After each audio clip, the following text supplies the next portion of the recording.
के लिए, और जो हमारे वॉलेंटियर हैं उन्हें भी कह रहा हूं, तुम्हारा केवल कर्जा माफ नहीं करवाना, तुम्हारी आर्थिक स्थिति भी ठीक करनी है, ताकि कल तुम और तुम्हारा परिवार, तुम्हारे बच्चे वो कर्जे के दलदल में ना फंसे, उनकी आर्थिक स्थिति ठीक हो जाए। और लोगों का दुख समझो तो सही। अभी एक पुलिस का ऑफिसर जो हमारी ट्रेनिंग लेकर गया, वो कहता साहब, इंस्पेक्टर है वो, नाम नहीं लूंगा उसका, कहता साहब 1 लाख रुपए इनकम है मेरी, लेकिन मैंने व्यापार कराने के लिए बच्चों को, क्योंकि अपने नाम से तो कर नहीं सकता, बच्चों के नाम से व्यापार कर रहा था, लॉकडाउन से थोड़े दिन पहले ही लोन लिया था और व्यापार बंद हो गया। तो मैंने उनसे कहा, आप तो सरकारी नौकरी में है, दिल्ली पुलिस में, आप क्यों नहीं बोलते हैं? कहते साहब, किसी को पता चला मैंने व्यापार किया तो मेरी नौकरी भी चली जाएगी, लेकिन सच में नौकरी करूं कैसे? बैठता हूं कुर्सी पर, दिमाग वहीं रहता है, किस्त देनी है, और जो सैलरी आ रही है, जो पैसा आ रहा है इधर उधर से लेकर सारा किस्तों में जा रहा है उस व्यापार का जो बंद हो चुका। कोई सुनने वाला ही नहीं है। उसे मैंने ही कहा, और आपको भी कह रहा हूं, कोई तुम्हारी लड़ाई लड़े ना लड़े, मैं लड़ूंगा और निःशुल्क लड़ूंगा। 1 रुपया नहीं लूंगा किसी से, 1 रुपया भी नहीं। जितना मेरा सामर्थ्य है, जितनी मेरी क्षमता है, उतना पैसा लगाकर मैं सेवा कर दूंगा। इनको भी बोला, अपना पैसा लगाओ भैया, किसी से 1 रुपया मत लेना, क्योंकि एक ना एक दिन जैसे ये चले गए ना दुनिया छोड़कर, तुम्हें भी जाना है, हम सबको जाना है।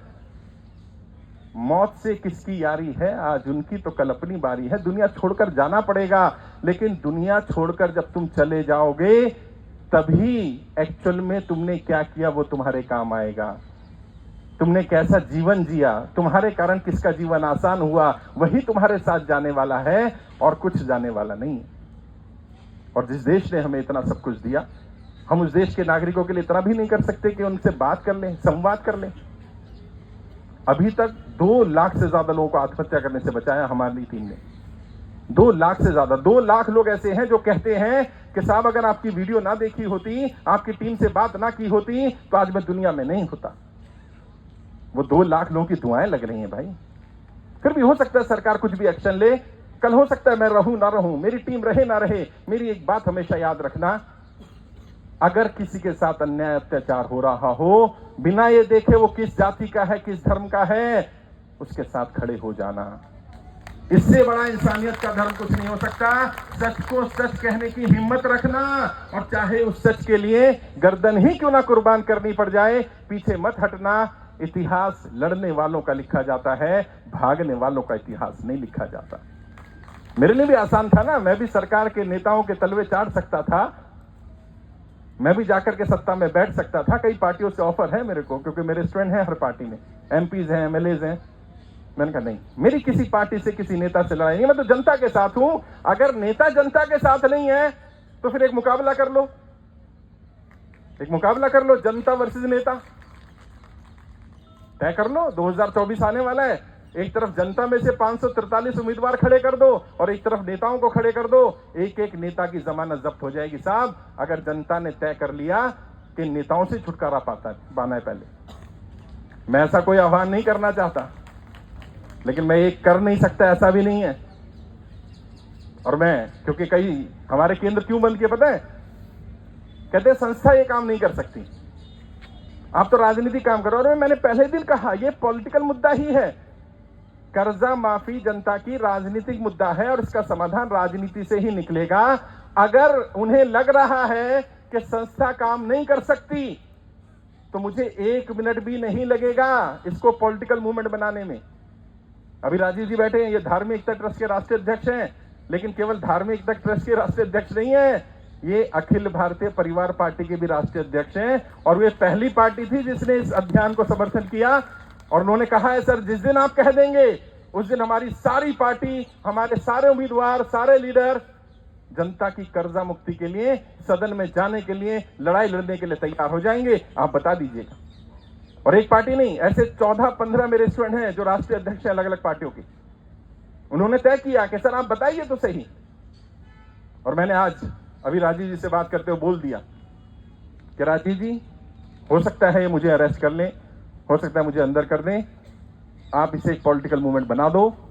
जनता की कर्जा माफी अगर वर्तमान नेता नहीं करते, तो इनमें से नेता तैयार करो और जाकर के इन्हें सदन में भेजो, यही जाकर अपना कर्जा माफ कर लेंगे। कब तक डिपेंड रहेंगे? फेसबुक बंद कर दो, यूट्यूब बंद कर दो, अरेस्ट कर लो, ये सब चलता रहेगा। अरे भाई आसान रास्ता चुनो ना, इनका कर्जा माफ कर दो। अगर इन सबका कर्जा माफ हो जाएगा तो तुम में से कोई यहाँ आएगा? क्या जरूरत पड़ी है? ना मैं आऊंगा ना तुम आओगे, क्या जरूरत पड़ी है? रामलीला मैदान में आपने देखा 2.5-3 लाख लोग पहुंचे थे, वहां भी सरकार यही कह रही है इतनी भीड़ बुला ली। अरे मैं क्यों बुलाऊंगा भीड़ भाई, तुम इनको माफी दो, ये घर जाएंगे अपने। इनके पास कोई इतना टाइम है क्या?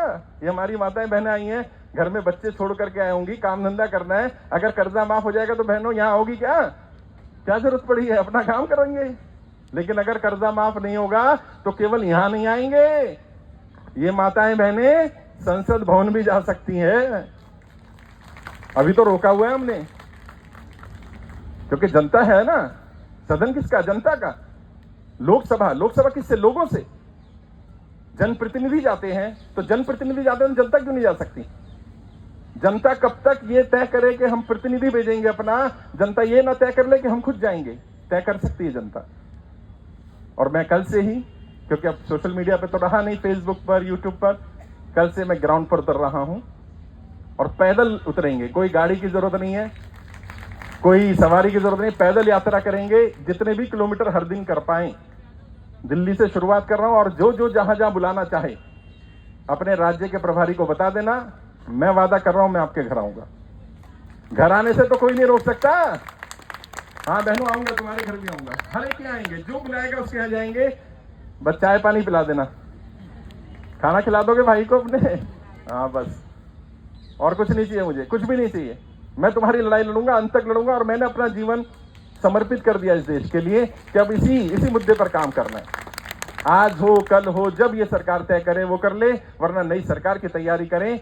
और मैंने जैसा राजीव जी को बोल ही दिया है, तो राजीव जी अब इसको एक पॉलिटिकल मूवमेंट के रूप में तैयार करेंगे और कर्जा मुक्ति अभियान ही चलता रहेगा। राजनीतिक पार्टी बनाने में 1 मिनट लगता है बस। क्या करेंगे? कर्जा मुक्ति अभियान पार्टी, बस होगी पार्टी। अपने को कोई दिक्कत नहीं है। नहीं तो अखिल भारतीय परिवार पार्टी है ही, नहीं तो और पार्टी है। एक नाम ही तो ऐड करना है। अगर तुम्हें लग रहा है राजनीति करके ही काम करवाना है तो राजनीति करके करवा लो। मैं नहीं चाहता ये सब करना। मैं बार बार कह रहा हूं, मुझे ये सब में मत डालो। लेकिन अगर तुम सारे दरवाजे बंद कर दोगे तो मुझे दीवार तोड़ के निकलना पड़ेगा ना भाई। अब उनके पास यही विकल्प है, या तो वो मुझे समाप्त कर दें या जनता का कर्जा समाप्त कर दें। अब और कोई विकल्प नहीं है। मार डाले मुझे तो हो सकता है कि ये आवाज दब जाए। बट अब जैसा किसी साथी ने कहा, अब ये आवाज दबने वाली नहीं है। अब तो ये घर घर पहुंच गई। कई साथी हैं बता रहे थे, एक व्यक्ति ने 5-5 हजार लोगों को जोड़ रखा है कोई ऐसा जिसने 5-5 हजार लोगों को जोड़ रखा है? हाँ, वो 1 2 3 4 5 हजार लोग वाले तो 5, 1 वो 6। और ऐसे लोकसभा प्रभारी हैं, ये बैठे आनंद गुप्ता जी, कितने हैं? 25 हजार लोग हैं इनकी लोकसभा में जुड़े हुए। ईस्ट दिल्ली ने बुलाया नहीं है सबको यहाँ, क्योंकि सबको बुलाएंगे तो यहाँ फिर कार्यक्रम नहीं हो पाएगा। 500 लोगों की परमिशन मिली थी हमें। और हम लॉ अबाइडिंग सिटीजन, हम कानून को पालन करने वाले लोग हैं। जितने लोगों को बोला उतने ही लाए हैं, जितनी जगह को बोला उतनी ही यूज करी है। हमने भीड़ नहीं बुलाई। और ऐसा नहीं हम बुला नहीं सकते थे। रामलीला मैदान में सबने देखा था, 2.5 लाख लोग थे। सरकार के आंकड़ों के हिसाब से उन्हें यहाँ नहीं बुलाया गया, क्योंकि यहाँ नहीं बुलाना। और ये कार्यक्रम ऐसा है भी नहीं। फिर भी अब जो लोग दुनिया से चले गए वो तो चले गए, उन्हें तो वापस नहीं ला सकता। लेकिन आप सब लोग, हम सब लोग ये प्रयास करें, अब कोई भी व्यक्ति कर्जे के कारण आत्महत्या ना करे। इतना प्रयास करेंगे भाई? सबको बताइए, लोगों को समझाइए, कर्जा मुक्ति अभियान चल रहा है। अभियान पूरी तरह से निःशुल्क है। किसी से 1 रुपया भी मत लेना। फॉर्म भरने के नाम पर, रजिस्ट्रेशन नाम पर, ट्रेनिंग के नाम पर 1 रुपया भी नहीं लेना है किसी से। और कई लोग कह रहे हैं हम संस्था को डोनेशन देना चाहते हैं, उसकी भी जरूरत नहीं है। अगर तुम कुछ देना ही चाहते हो तो अपना प्यार ऐसे ही देते रहो, ऐसी दुआएं देते रहो। यही सबसे बड़ी हमारी कमाई है। हमें पैसे की इतनी जरूरत नहीं है। और जब जरूरत होगी तो मैं बताया ना, तुम्हारे घर आ जाएंगे, वहीं खाएंगे, वहीं पिएंगे, वहीं लौट जाएंगे। क्या हो गया? हमें कोई दिक्कत नहीं है, हमें कोई खर्चे की ऐसी जरूरत नहीं है। हम अपना काम कर रहे हैं। अब कल से इस मिशन को अगले लेवल पर लेकर जाएंगे। फेसबुक बंद कर दिया, यूट्यूब बंद कर दिया, सड़क पे चलना तो बंद नहीं करेंगे, ऐसी उम्मीद करता हूं। अगर बंद करेंगे तो जहां बंद करेंगे वहीं बैठ जाएंगे।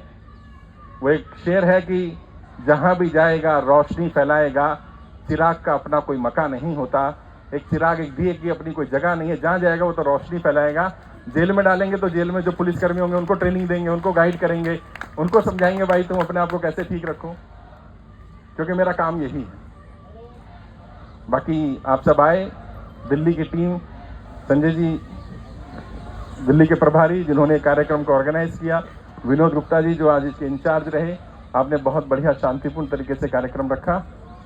और अगर ऐसा कार्यक्रम आप रख रहे थे, मुझे पता होता तो मैं तुरंत हाँ बदल देता। मैंने डिले किया, मुझे लगा कि कार्यक्रम में ऐसा ना हो कि हौच पौच हो जाए, दिक्कत हो जाए, इसलिए मैं मना कर रहा था। लेकिन आपने बहुत शांतिपूर्ण तरीके से कार्यक्रम रखा। ऐसे शांतिपूर्ण तरीके से हम लोग बैठेंगे। उनके लिए जो दुनिया से जा चुके मौन रखेंगे 2 मिनट का, श्रद्धा सुमन अर्पित करेंगे और एक छोटा सा मार्च करेंगे इसी एरिया में, ताकि एक संदेश सरकार में बैठे लोगों को जाए। एक आखिरी बात कहना चाहता हूं, जो मेरे दिल के अंदर से बात निकल के आ रही है। पता नहीं दोबारा कब मौका मिलेगा ये बात बोलने का, या मिलेगा भी नहीं मिलेगा। फेसबुक पर लाइव भी लोग सुन रहे होंगे, अलग अलग चैनल पर। मैंने पहले दिन से ये कहा था कि मैं इस लड़ाई को अंत तक लड़ूंगा।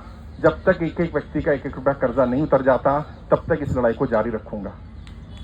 लेकिन अगर मेरी इस लड़ाई में कहीं तुम्हें लग रहा है कि कोई लड़ाई हल्की पड़ रही है, दिक्कत आ रही है, परेशानी आ रही है, तो मैं तुम्हें एक जिम्मेदारी दे रहा हूं सबको। जब भी आह्वान किया जाए मेरे या मेरी टीम के द्वारा, तुरंत खड़े हो जाना। बस अपने एरिया में इतना कर लेना कि तुरंत खड़े हो जाना, तैयार हो जाना, क्योंकि अब मुझे नहीं पता कब क्या आह्वान हो जाएगा। सुप्रीम कोर्ट में हम PIL लगाने जा रहे हैं। जनवरी महीने में आप सबकी PIL मोस्ट प्रोबेबली तैयार हो जाएगी। हमारी लीगल टीम काम कर रही है। अगर सुप्रीम कोर्ट बुलाएगा तो वहां चलेंगे, और कम से कम सुप्रीम कोर्ट को तो पता चले कितने लोग हम परेशान हैं, कितने लोग दिक्कत में हैं, और अपनी अपनी परेशानी बताना उन्हें। तुम नहीं बता पाओ तो हमारी टीम को बताना, हमारी टीम बता देगी। आप लोग अपने लेटर लेकर के आए होंगे, जिन्होंने सुप्रीम कोर्ट के लिए लेटर नहीं भेजे वो लेटर दे दो टीम को, ताकि वो PIL में लगा दिए जाएं। एक नई तैयारी शुरू करते हैं, नए स्तर पर काम करते हैं। बाकी क्योंकि ये राजनीतिक मंच नहीं है तो मैं राजनीतिक बात नहीं करूंगा। अब राजीव जी तय करेंगे आगे का मार्ग। और अखिल भारतीय परिवार पार्टी क्योंकि पहली पार्टी थी जिसने इस मुद्दे को पहले दिन से समर्थन किया, तो ये हमारा फर्ज बनता है कि हम उस पार्टी को पहले मौका दें कि वो पार्टी अपनी कामयाबी करके दिखाए। अगले 1 महीने में पार्टी अपना काम करे और कर्जा मुक्ति अभियान के बैनर तले काम करे। हमें कोई ऑब्जेक्शन नहीं है। पूरे देश की 543 सीटों पर नए उम्मीदवार उतारिए, जनता में से उतारिए, इन्हें सदन में भेजिए। हमें तो सिर्फ आपसे एक ही मांग है, कर्जा माफ। अगर आप कर्जा माफ कर दोगे राजीव जी, हम सब आपके साथ तैयार हैं। हाथ उठा के पूरा सदन तैयार है। राजीव जी पूरा समर्थन है आपको, पूरा सदन आपके साथ है। आप अच्छा काम करिए। और कर्जा मुक्ति अभियान पार्टी के लिए भी हम प्रोसेस शुरू करने जा रहे हैं, क्योंकि हथियार सारे होने चाहिए। तो जो लोग भी काम कर रहे हैं अच्छा, उन्हीं को उसी में जिम्मेदारी भी देंगे। अब पॉलिटिकल विकल्प भी तैयार करके दिखाएंगे। तैयार हैं? बहुत बहुत शुक्रिया। आप सभी लोग अपनी अपनी जगह खड़े हो जाइए। तो 1 मिनट का हम लोग मौन रखेंगे उन सभी आत्माओं की शांति के लिए। एक बार फिर दिल्ली